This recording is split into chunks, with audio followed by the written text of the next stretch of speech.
अस्सलाम वालेकुम, मैं हूं डॉक्टर रुखसाना शेख। एक नई वीडियो हेल्थ एंड हार्मनी के साथ जो है हम हाजिर हुए हैं। आज हम एक नया टॉपिक तो नहीं कहेंगे, लेकिन उसी टॉपिक की एक न्यू वर्जन आप समझ लीजिए। पीसीओएस तो सबने सुना है, पॉलीसिस्टिक ओवेरियन सिंड्रोम। तो रिसेंटली जो है पीसीओएस को जो है उसका नेम चेंज करके पीएमओएस रख दिया गया है, और PMOS is basically poly endocrine metabolic syndrome. तो क्या जरूरत पड़ी कि पीसीओएस से चेंज करके पीएमओएस रखा जाए? इसकी क्या वजह थी? अब पीसीओएस तो आप सब जानते हैं कि एवरीबडी नोज कि पीसीओएस बेसिकली ओवेरियन सिंड्रोम को कवर करा था, बट ओवर द इयर्स ये एक बहस चल रही थी कि ये सिर्फ ओवरीज को कवर नहीं करता। ये सिंड्रोम जो है this is something big which involves a lot of other organs of the body, so that is why it's name poly endocrine metabolic syndrome के तौर पे डिस्कस किया जा रहा था, जो कि बहुत सारी रिसर्च हुई और लेटली जो है इस चीज को अप्रूव कर दिया गया कि इसको हम पॉली एंडोक्राइन मेटाबॉलिक डिसऑर्डर या पॉली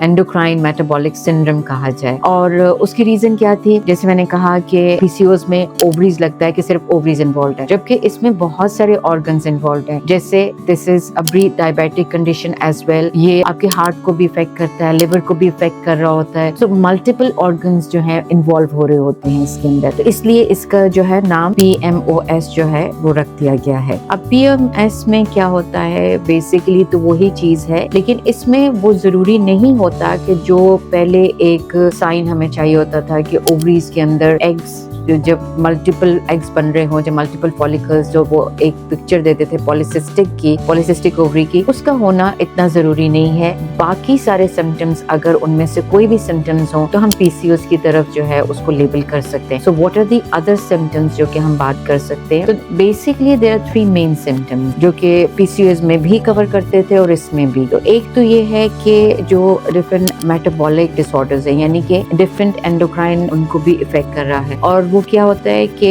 इसमें ग्लूकोज इंटॉलरेंस आ रही होती है। और ग्लूकोज इंटॉलरेंस में क्या होता है कि इंसुलिन जो है वो इंसुलिन प्रोड्यूस तो हो रही होती है, लेकिन उसका इफेक्ट जो है वो बॉडी के ऊपर या ग्लूकोज के ऊपर उस तरह नहीं हो रहा होता जैसे कि नॉर्मली होना चाहिए है कि ग्लूकोज एब्जॉर्प्शन होना शुरू हो जाए। तो उसकी वजह से क्या होता है, एक तो ग्लूकोज लेवल भी इंक्रीज करना शुरू हो जाता है और प्री डायबिटिक स्टेट आनी शुरू हो जाती है, यानी कि डायबिटीज की तरफ जाना शुरू हो जाता है। So this was the video about PMOS, और हम एक और वीडियो के साथ हाजिर होंगे नेक्स्ट टाइम। तब तक के लिए इजाजत दीजिए। अल्लाह हाफिज।